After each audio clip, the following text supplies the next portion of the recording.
Hey, good morning, everyone. This is the morning of November 30th, 2016, and I haven't done a video in a couple months. I've had a lot going on, so I guess I've kind of put the videos on the back burner for now. I wanted to give you guys a little bit of an update.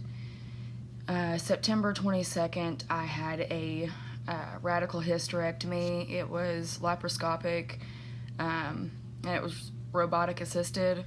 So it lasted about 7 hours, and they took everything, my ovaries and all that, and he had to reconstruct the inside.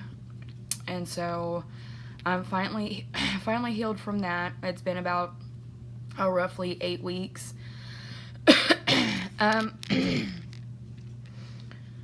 One of the things that my doctor had found when he biopsied some more of the tissues and some more of the cancer that was invading my cervix and inside of my uterus was that the cells were abnormal. They were rare, and I would try to pronounce it, but I'd feel stupid because I don't know how to pronounce the whole term.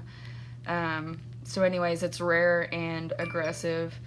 And so anyways, this morning it's about 6:30, and I'm waiting for a lady that I just met. She's a really good friend. I started going to a church, and that's where I met her from. The church is amazing. So all these people are willing to help and, take me to my doctor appointments and sit with me during chemo and radiation. Today is my first actual appointment, with the treatments. I have to be there at 7:45, and then they'll start the chemo at 8:30. And then from there, I'll go to do my radiation at around 11:45. So I'm sure I'll be doing an update after this video. So I've just been really trying to take away as much stress as possible. And not only that, but here lately, it's been easier to talk about all of this, which is another reason why I haven't done any videos, because the first words coming out of my mouth, even talking about this, I would get really upset and start crying, and I've just been an emotional wreck. So now it's a little bit easier. I am trying to stay positive. I see so many other people that are extremely positive about this, and but really, honestly, I feel like behind closed doors where no one else can see, it's a mess. It's, it breaks a person. It really does. And most people don't understand that. I've got, several people who don't really understand the severity, and that's okay, so, and there's going to be people who don't understand, and there's going to be people who have been through what I'm going through, and some people just don't think that it's that big of a deal, but it is. And so they're staying a lot more positive than I am, like, oh, it's not going to be as bad as you think, the chemo's not going to make you sick, you're not going to lose your hair, and all this stuff. But I am going to be very sick, and I'm going to lose all of my hair, and I'm not going to be okay for a while. I pray to God that I am cured, and that the cancer doesn't come back after treatments, and that the surgery and the treatment is enough, really, because my doctor from the beginning has told me over and over again that even with surgery and treatments, I still have a chance of not surviving, because of the type of cancer that I have. It's very aggressive. It formed in just a few months' time. I had a pap smear just 4 or 5 months before I found out that I had stage 2 cancer. And so anyways, I went to my radiologist, and he even told me that I have a 40% chance of this coming back after treatment. So nothing's guaranteed, absolutely nothing. But I do have faith in God, and I believe that He will heal me, and that's what I'm going on. That's what I'm really going on, and so I'm trying to change my mindset on everything, because it's a lot to take in. It's a lot to deal with, and being that obviously I'm in my home now. I've got my marriage certificate and pictures of me and my husband up there. We ended up having to rent a house here in, we live about 30 miles from Springfield, Missouri. A little bit out in the country, just kind of away from town. Not too far though, not too far from the hospital, but we found out that I'm going to have to do, starting today, is 5 days a week for 5 weeks.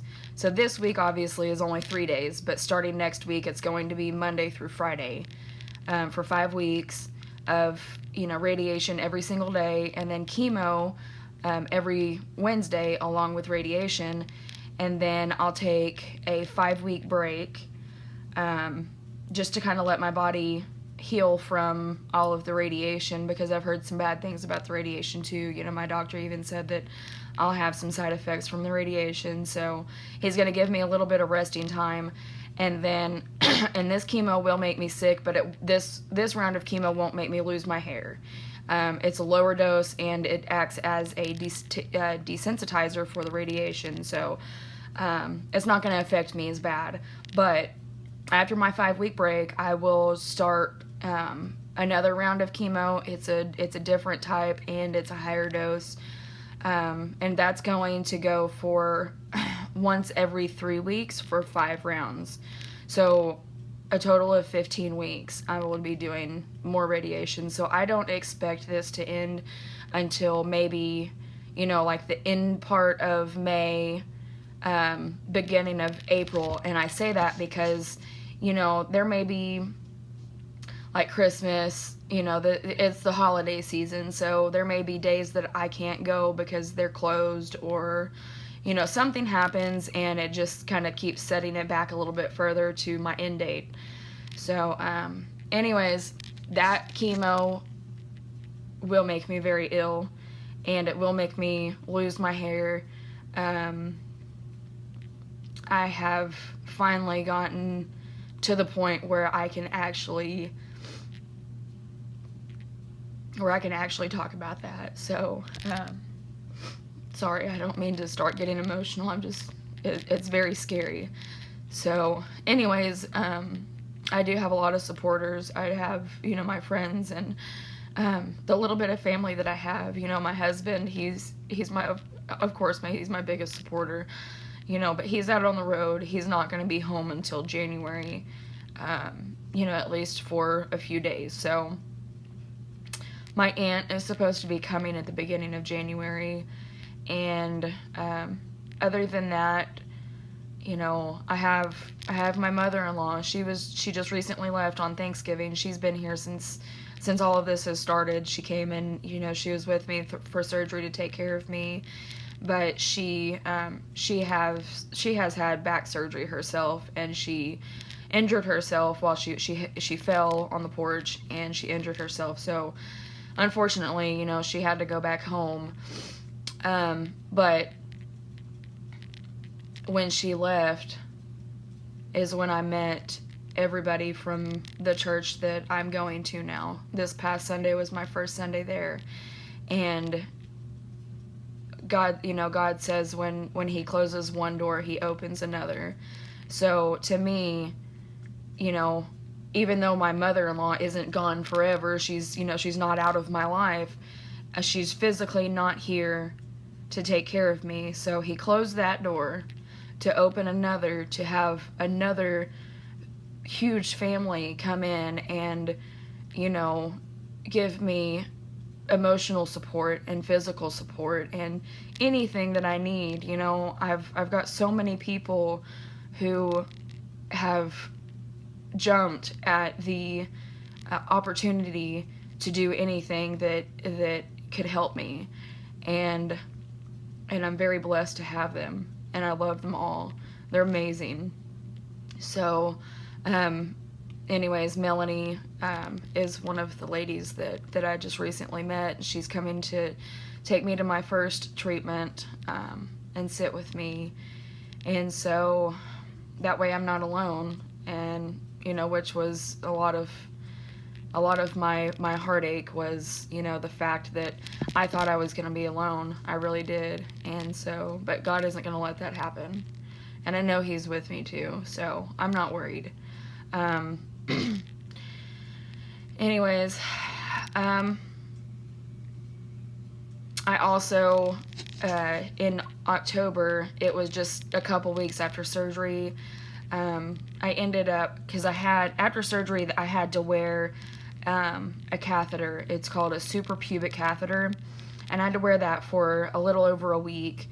Anyways, I went into the doctor, and they tested my urine, and I had a severe UTI. And so she took the catheter out, and just several days later, I came down with a very high fever, and I went to the emergency room, and at first they thought that I had the flu. And I guaranteed them that I did not have the flu. I was not sick. I had a fever, and I felt achy, and I just, you know, I explained to them I just had surgery. And anyways, long story short, they ended up admitting me to the hospital because they did all these tests proving that I didn't have the flu and I didn't have this and that, but I did have a severe kidney infection.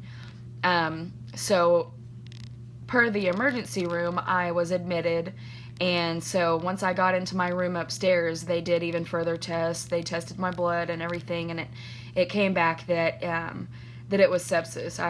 My whole body had the infection all through my blood, and so they pumped me full of medicine. They pumped me full of antibiotics, and I was also on iron because I'm anemic as well. And so I stayed there for a few days, and I got better. So, and I haven't had any problems since. I'm completely healed, and I feel good right now. So I'm really kind of anxious to get to experience my feeling after today. You know, I've seen YouTube videos of, you know, people feeling, you know, good and just sleepy, and some are sick, and so I don't know how it's going to affect me. I really don't. So anyways, I apologize for the length of time that I've gone without, you know, giving you guys updates. You know, I know I only have a few people who watch my videos, and that's okay. So anyways, here's to my first chemo and radiation treatment, and I will do another update as soon as I can. Thank you guys for your support and your prayers, and I'll see you next time. Have a good day.